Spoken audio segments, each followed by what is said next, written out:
Hello, my name is Mindy Taylor. I am an accredited genealogist professional specializing in the England region, and in this video we will be discussing extraction, transcription, and abstraction. Let's just dive right into extraction. An extract is an exact copy of a select piece of a document. Some general rules of extraction are you copy the information exactly as it appears in the document and you use quotation marks. So here's an example of extraction.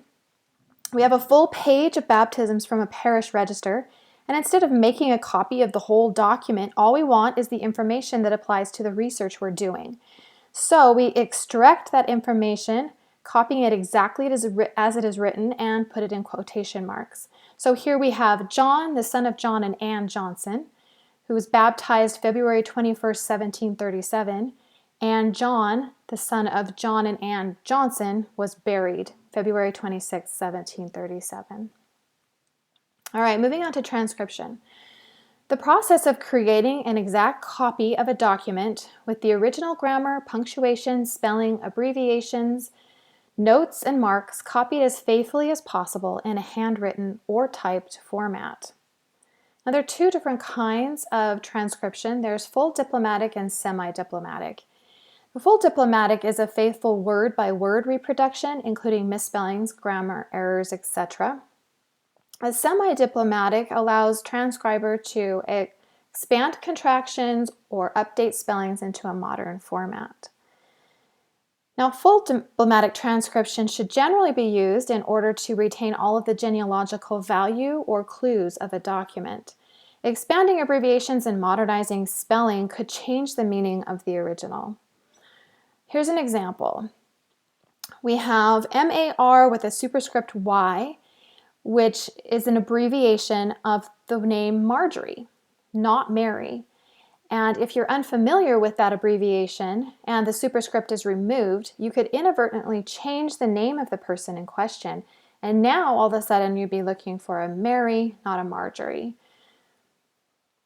Semi-diplomatic transcription could be carefully used in abstracts or summaries to help with readability. And in this case, you may consider italicizing the added letters of expanded superscripts or contractions. And there's an example. W with a superscript CH is the word which. So in the expanded equivalent of the word which, you could italicize the H and the I so that you know those are the letters that you added. All right, starting a transcription.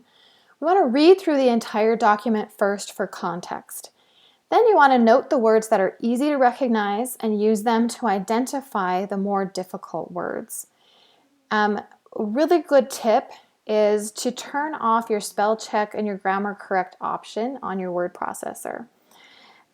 Your word processor will automatically correct the misspellings and the punctuation that you're trying to preserve.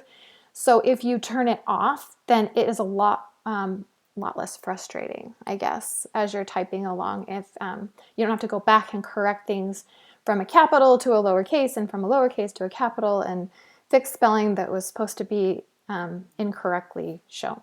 And the way that you do that on your word processor is at the very top of your page, you'll find Word, and you go to Preferences, Spelling and Grammar, and then a check mark next to that box indicates that it's turned on, so you want to remove the check mark. All right, some general transcription rules. Always include a source citation at the top of the page. Then you want to keep the line length and page format the same if possible. In a document that is a form, you could also italicize like handwritten information. And you want to add a note at the top of the document that this is what you're doing. So note, handwritten portions are in italics so that your audience, the readers, will know what you have adjusted. All right, in client reports or in papers, a short transcription or extraction should be enclosed in quotation marks. A long transcription should be presented as an indented paragraph, just like you would do in any long quotation. All right, square brackets. Square brackets are used to indicate something that is not in the original text. They're also used to insert a comment, correction, interpretation, or clarification. Square brackets always signal an issue with legibility. And we do not use round parentheses when transcribing. So don't add your own comments in round quotation marks. We always use square brackets. Okay, so here is how to use square brackets. Number 1, use a question mark in brackets for letters or words that cannot be distinguished or that you are not sure about. 2, write illegible, 3 words illegible, or paragraph illegible in square brackets for things that you can't read. So kind of describe what you can't read and put that in square brackets. 3, use a description in brackets to clarify a problem such as torn or ink blot or anything that is preventing you from reading or deciphering what is written in a document. Okay, 4, if you assume a word, use brackets and a question mark with the part of the word that you're not sure about. So for example, you know the letters D-I-S-C-H and you're assuming this is discharged. So the letters that you think are placed here, you add a question mark. So you're saying, I'm not really sure, but I think this is what it is. Then if you know what the word should be on number 5, put the missing part in brackets. For example, Alexander. You know this is the name, Alexander, but A and D was hard to read or missing. You're going to put that in square brackets. All right, sic. Sic is Latin for so thus, and it is used to indicate that something that is incorrectly written is intentionally being left as it was in the original. So you place sic right after the error. Sic is usually italicized and it's always surrounded by square brackets. So it's indicating that this is not part of the original. The sic part isn't. In genealogical transcriptions, you only use sic when necessary for understanding that there's an actual error in the document, not just a misspelling. Otherwise, you might be using sic every other word because spelling was not standardized until the early 1900s, and so a lot of words in some documents will be misspelled in comparison to what today's standards are. All right, obsolete letter forms. We're always going to replace obsolete letter forms with the modern equivalent. So I've got a few examples here. The long-tailed doubled S can look like a lowercase fs or a lowercase p or double p, and it is transcribed as ss.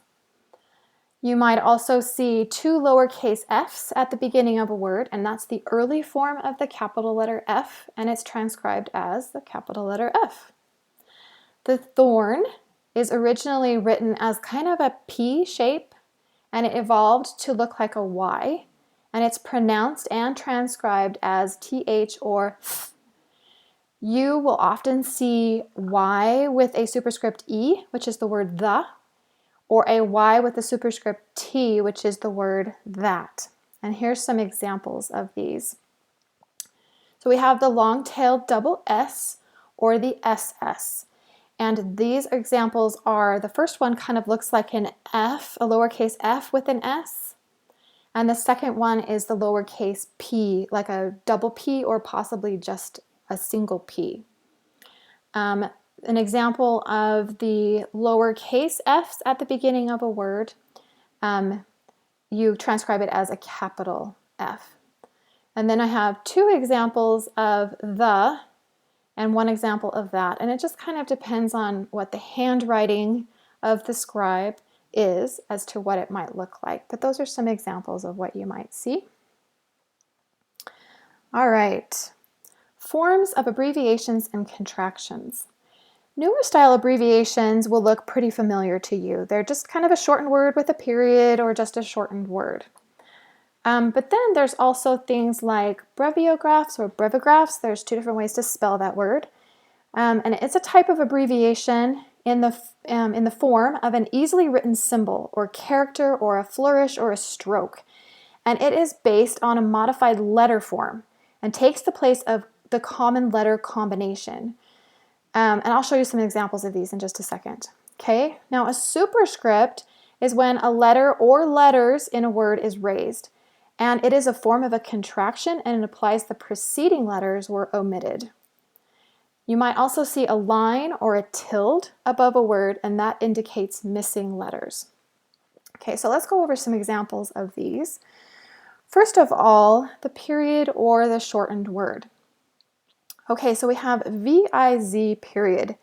Videlicet, which means a list to follow, namely, that is to say, to wit, or as follows. Okay, and you'll see that sometimes in legal documents. There is Mr.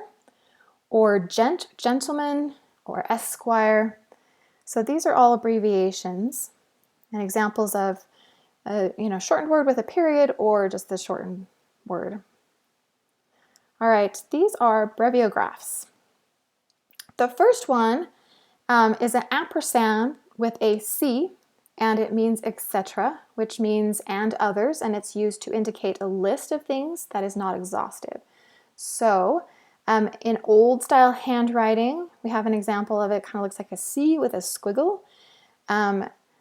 You'll also see it abbreviated in more modern times as ECT period, and that's etc. And, which is called an ampersand. The old style kind of looks like just a regular and, kind of what we're used to seeing. A C equals the ES or plural word ending, and it kind of looks like a flourish sometimes at the end of a word, but it can mean the plural of that of the word. A P is usually found at the beginning of a word, and there are several different forms or abbreviations that this P will stand for. It can be per or par if the stem of the P is straight or convex.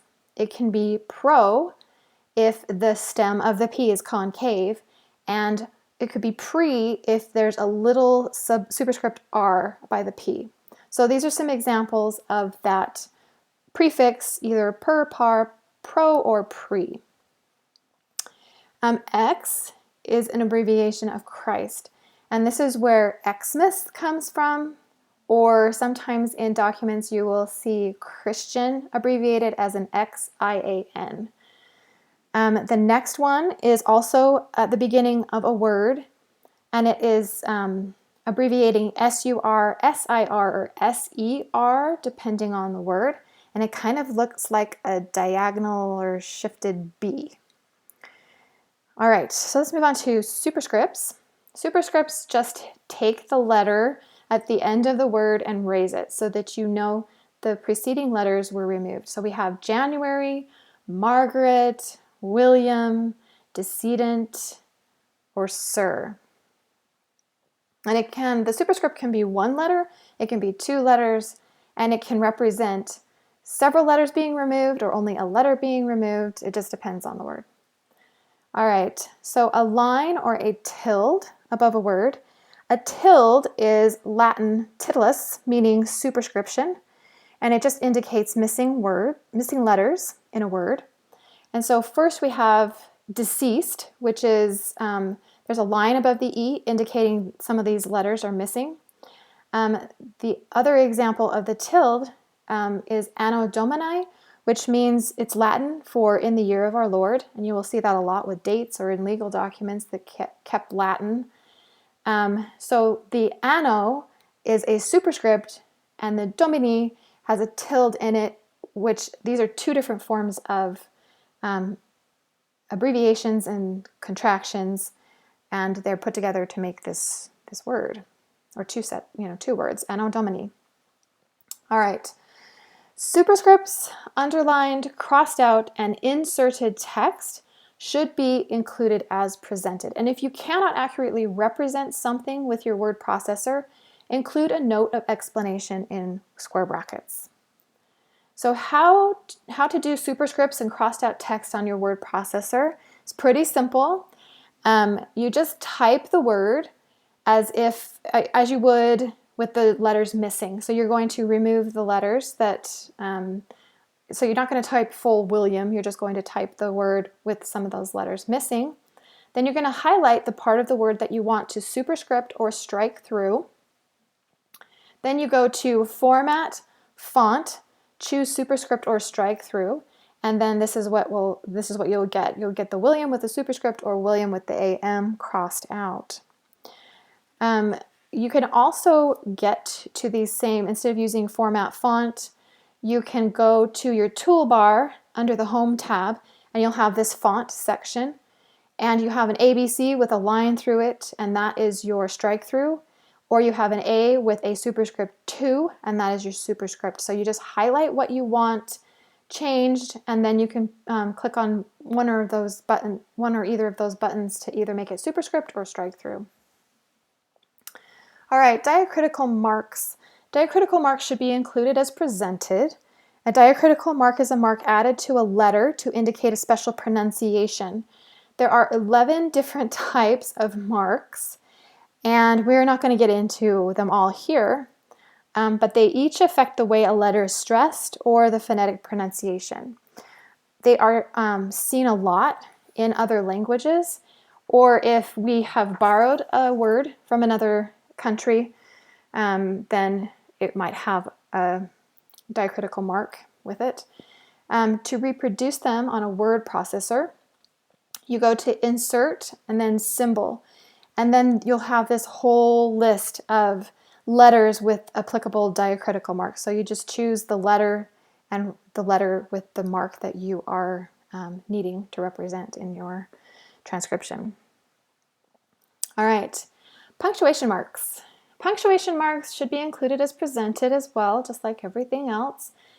You will see in some of the older style documents, you will see commas that kind of look like a little bit longer slash. They still look like a comma, they just don't really have a period and a, curved line. It's a little bit more straight and just kind of a little slash. And then you also see slashes that could be used as a period, and sometimes they're just used to separate out words. Just include them as you see them. A dash could be used instead of a period. You might see long dashes that are used to fill space. And you might see a double-lined hyphen that kind of looks like an equals mark to break words at the end of lines. So you come to the end of a line, there wasn't any more room, so they do an equals, and then they finish the word on the next line. All right, seals. Seals were unique to individuals, and they were used as identification, much like a signature. So you draw in seals when you're handwriting a transcription. That doesn't mean you have to reproduce the picture on the seal. You just need to show that there was a seal there. And then you type the word seal wherever it is positioned on the document when you're typing a transcription. Dates. Dates should be transcribed exactly as they are presented. Do not interpret old-style calendar dating as modern equivalents. In this picture here, we have an example. It says, dated the 13th day of January in the 15th year of the reign of our sovereign lord, George II. And then down below it says, in the year of our Lord, 1741.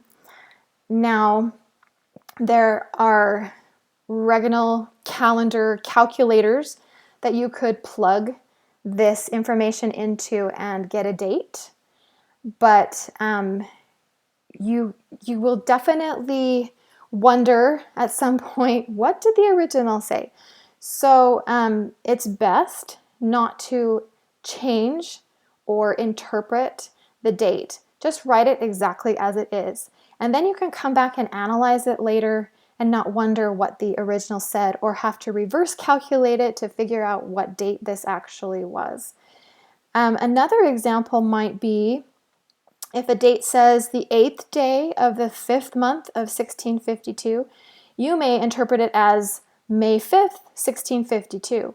However, the 5th month in 1652 was not May, it was July, because the calendar changed in 1752 from the Julian to the Gregorian.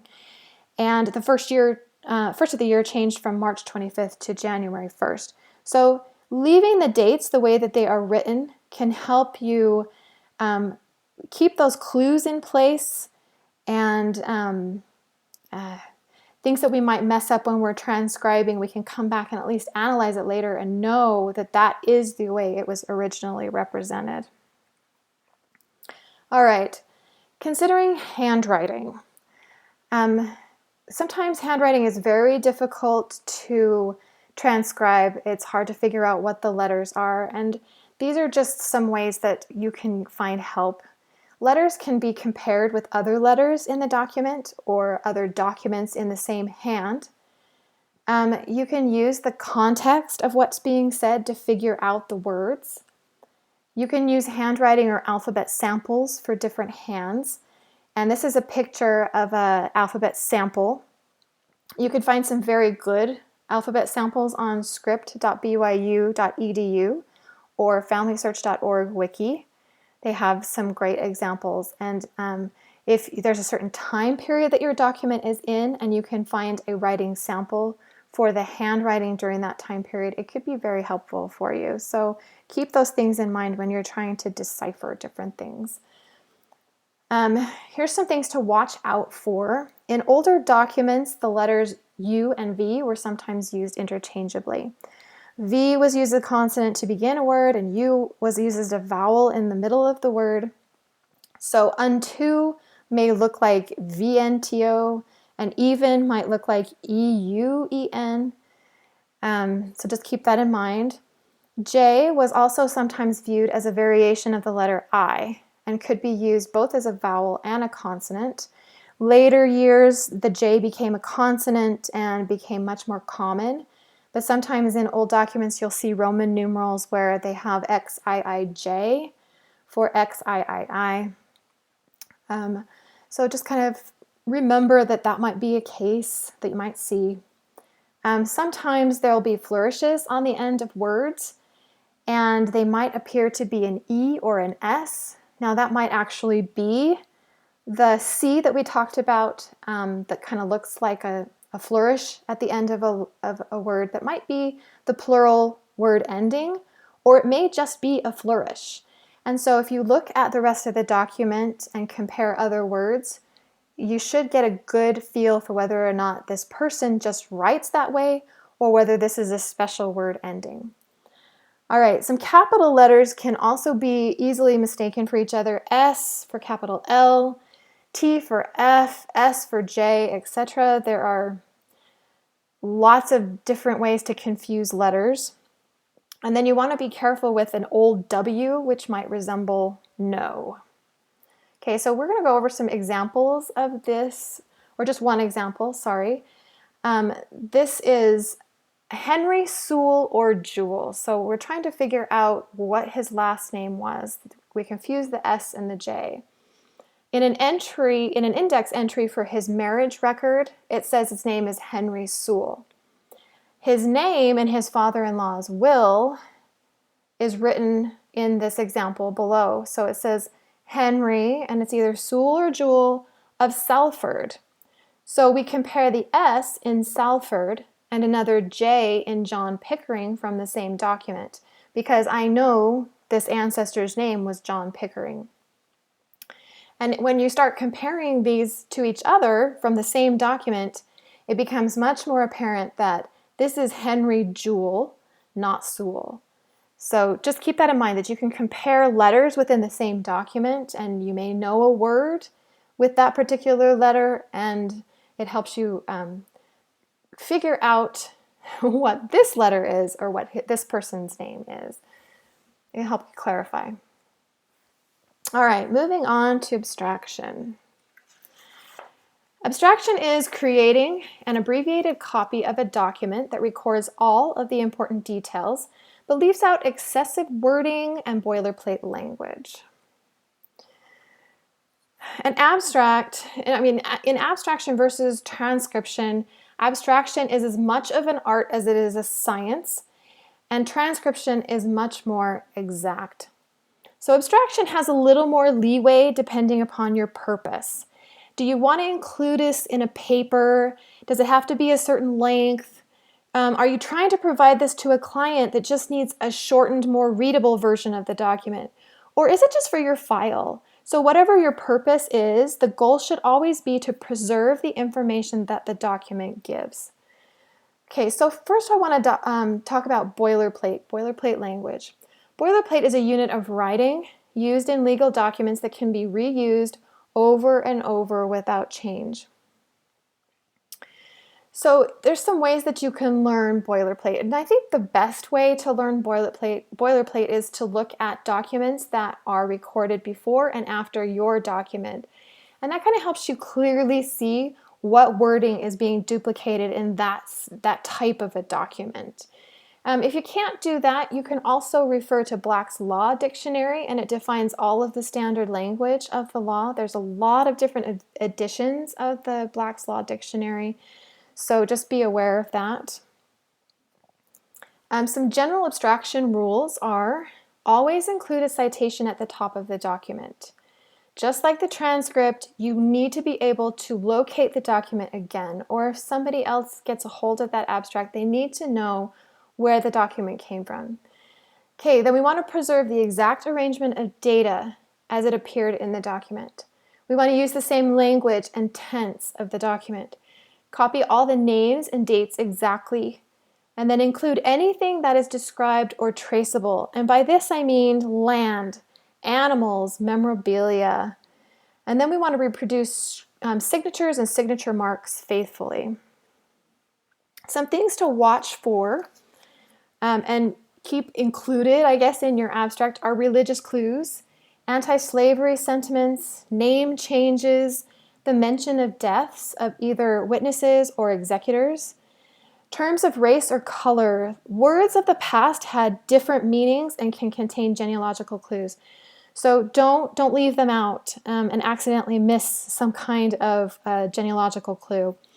Also include the word jurat, which is included with the signature usually, and it indicates which witnesses attested to the authenticity of the document when it was presented for filing. So it's just kind of a special indicator. Okay, I want to go over some old style options, things that you might see in other abstracts, and I just want you to be aware of them. Sometimes you will see capitalized surnames, and I've got an example here of maybe why that might not be the best idea. If you take the last name DeVille, it's spelled with a capital D-E and then a capital V-I-L-L-E. And if you change it to all caps, you kind of lose a little something of how that name was presented or written. And I think it just kind of loses a little something. So anyway, I think people did this to make the names stand out a little bit in the abstract so that people could find the names quickly. I think you can, make your own style choices when it comes to this, and maybe there's another way, a better way to do it, maybe bold the names or something like that. Anyway, it kind of goes against the general abstraction rule to copy names and dates exactly as they're presented, and it might lose a little bit of something in translation. All right, another thing you might see is abbreviated words, and I think this stems from the time when people did abstracts with shorthand. And so people may not have had photocopiers, digital cameras, couldn't get a copy of the document, and this happens sometimes in some archives still today. You kind of have to handwrite whatever information that you need from a document. But I think more today it's unnecessary. I don't think it saves line space, and I think it risks changing the meaning of words. Abbreviations could be misconstrued, so maybe it's just not the best idea, but you might see it in abstracts. All right, now we want to go through the process of abstraction. So first of all, we're going to start with the original document. And we're going to make some decisions about the style and formatting. So this document is a form, and so I decided to bold the words of the form and italicize the handwritten portions. So I put that as a transcriber's note at the top of the page, and I indicate that this is the case. And then I also decide that I would follow the exact line length and format of the original. So here's where we transcribe the document. I'm making an exact copy of words, spelling, punctuation, abbreviations, and dates. And I make sure to include a source citation at the top of the abstract. And then you can also see at the top of the abstract my transcriber's note that the words of the form are in bold and handwritten portions are italicized. All right, now we're going to decide to remove the excess wording. Which words are we going to remove? And because the document that I was working with is a form, it's very easy to see the boilerplate language and to decide what wording is necessary to understand the context of the document and what wording is not. So I highlighted the text that I wanted to remove. And then we have the opportunity to review the remaining text. Okay, so now this is the time to put all the remaining text together, make sure that it's readable, make sure that you add any words. If you add any words, they're at the same tense as the document. You can see that one sentence that was highlighted originally, I had planned to remove, but when I started reading through this, I realized that that sentence was needed to understand the context or to clarify what would happen in the document, so I left that in. Okay, then we finalize the abstract. Once all of the remaining words are brought together, they're readable, then the abstract is complete. However, you may edit it further depending on your style choices or the purpose of the abstract. For example, we discussed that maybe some of these names that have a superscript, we could expand that contraction so that it's more readable and so that it's more clear maybe what the name was. That's kind of a style choice, and you can kind of decide what you want to do that way.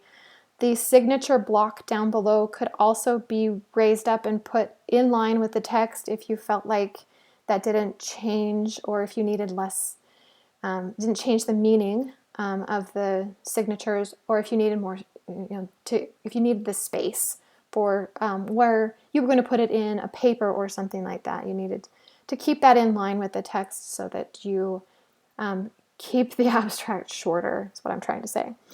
All right, now just by way of review, an extract is an exact copy of a piece of a document, and you're going to put that in quotation marks. A transcript is an exact copy of a full document with all the grammar, spelling, punctuation, all of that faithfully reproduced. An abstract is a shortened version of a document that records all of the important detail but leaves out the excess wording. All right, that brings us to the end of this video. I hope this information is helpful as you practice extraction, transcription, and abstraction. I'm Mindy Taylor. Thanks for watching.